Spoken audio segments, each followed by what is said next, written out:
Thank you very much, guys, and welcome back to the All-Star Analyst Desk. As a note, that was the longest game of our tournament thus far, clocking in at 51 minutes and 30 seconds.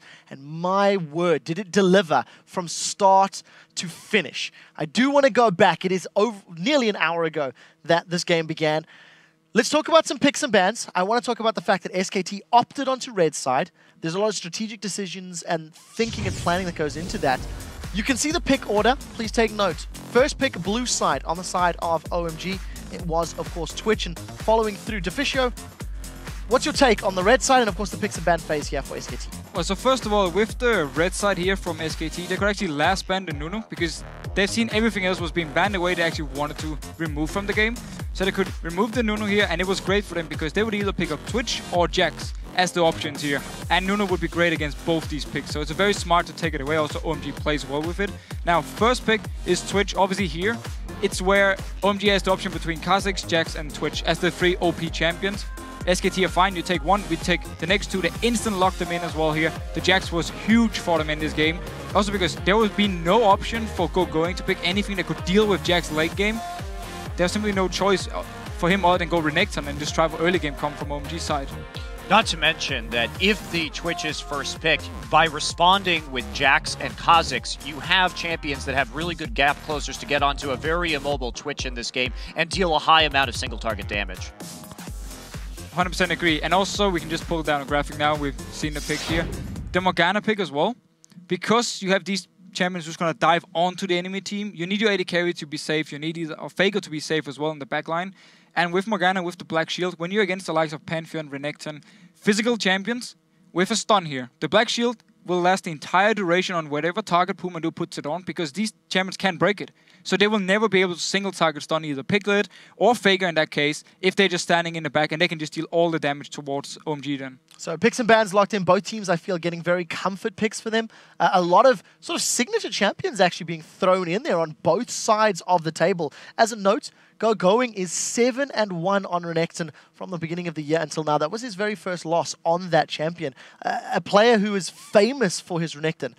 So we get out the gates. The game goes explosive early on. Crepo, talk us through the first trades and engages. Yeah, you see that even though OMG picked their bot lane first, I feel SKT picked a losing matchup just because they really fancied to swap away both. If their bot lane swaps away, that's fine, because that way the Jax is swapped away from Gogoin's Renekton. And as you said, he's really good on that champion. Renekton does really well against Jax, especially in the early levels. It takes really long for Jax to ramp up to a point where he can actually start bullying the Renekton. Even though the Renekton was gold down in fights, you could just see how powerful he is in the early to mid game. So that was good from SKT.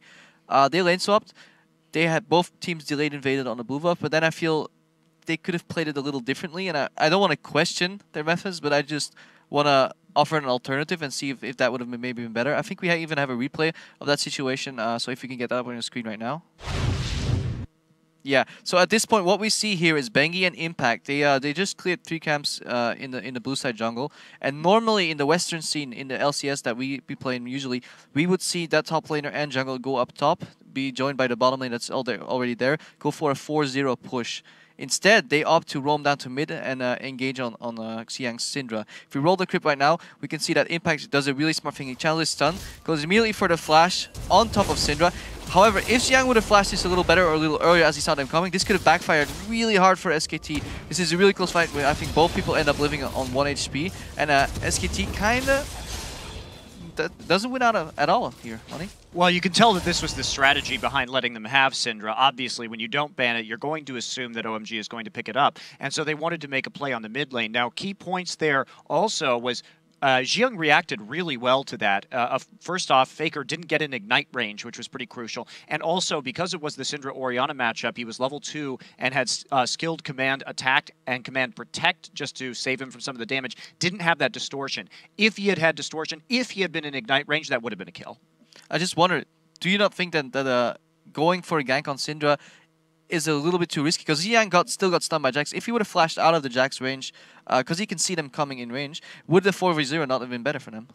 Certainly it's the safer play, I would say that. But the thing about it is, if they had gotten that kill early and shut down the bully Syndra, because of the power spike of SK Telecom's composition in the late game, I think it would have been a lot different because they would have had the early game advantage as well. Yeah, but to answer your question though, like, they only chased because she was at 12 health, right? Yeah. Like, the flash engage is not something you predict, right? They're going to research level 1s, know there's no defensive ward on the blue just because they understand the team pretty well. And like, that dive is so unpredictable that they're not going to be waiting to counter gank. No team is waiting to counter gank that. And if you don't flash after the Syndra, then like there's no risk. It's just so like I want to interject. I want to interject because we do have limited time to discuss a 50-minute game. Okay. And I love the fact that from the very opening minutes of this game, there is so much that we can discuss. I want to go out there and say OMG held their own against SKT on an individual mechanical level as well as a strategic level, albeit they were a 10th of a step behind. OMG did give up the first dragon. I do feel that SKT got an early lead, and they held that very small lead throughout most of the game. But you can by no means say that OMG were outclassed or outmatched this game. Agree or disagree? Well, keep in mind, the comp here from OMG is very, very strong in the early mid-game. And that's also why they did so well in keeping up with SKT in these fights. Just the fact they actually were behind in gold in the early mid-game was a giant loss for them, because SKT could just take it easy and actually just extend the game. We saw Faker pick up home guards fairly early, so you could just always go back to base, come out and defend. And we actually also got a replay just to highlight as well how the comp worked for OMG. So if you just put it up on your screen as well. It is again Son here on Twitch, who's actually sneaking up towards Piglet, who got, I believe he got stunned by Syndra from first. Out of range. From out of That's range. the power yeah, of the Twitch Syndra combo. Exactly. They can always sneak up on targets here. And OMG, they know, if you look at the gold, it's dead even. We're 26 minutes in. This is the point where they should be ahead with this comp. Anyhow, let's just roll the clip. They get a kill onto Piglet early on. And then we see Alan starting the fight up here. Only 2 members from OMG actually, but they're going for the fight. Ultimate from Faker coming in, doesn't actually do anything, and the fact that Alan gets out alive simply means from here on it's a 1-5 from OMG, and this is what they needed. They needed to win these fights here. However, Monty, you know exactly what they did wrong afterwards. Yeah, the problem here is that we do see Bengi hopping over the wall, and if you guys remember, Alan is going to try and delay him right here, and he's going to hop off.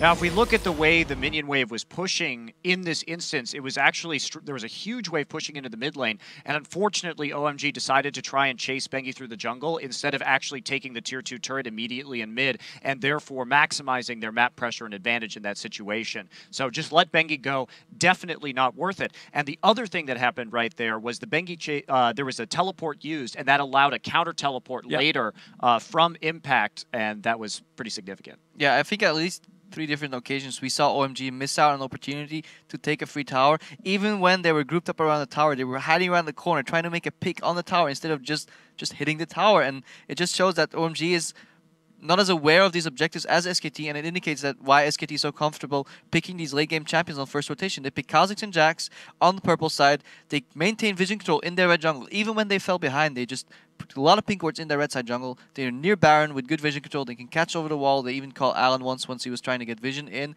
They're comfortable going to late game, and then they know they can outsmart their opponents. Well, 2 closing thoughts from both Freak and Fisher before we move in. Yeah, I think overall, SKT played their comp largely correctly, right? They grouped for the actual 5-man siege the whole time because they know if you split Jax, Pantheon jumps you, and they respected the OMG engage. Largely, the times where SKT fell was they were looking for picks when OMG was already pre-grouped. It would be someone like Bengi thinking he gets a free kill, but there's 4 more members of OMG there.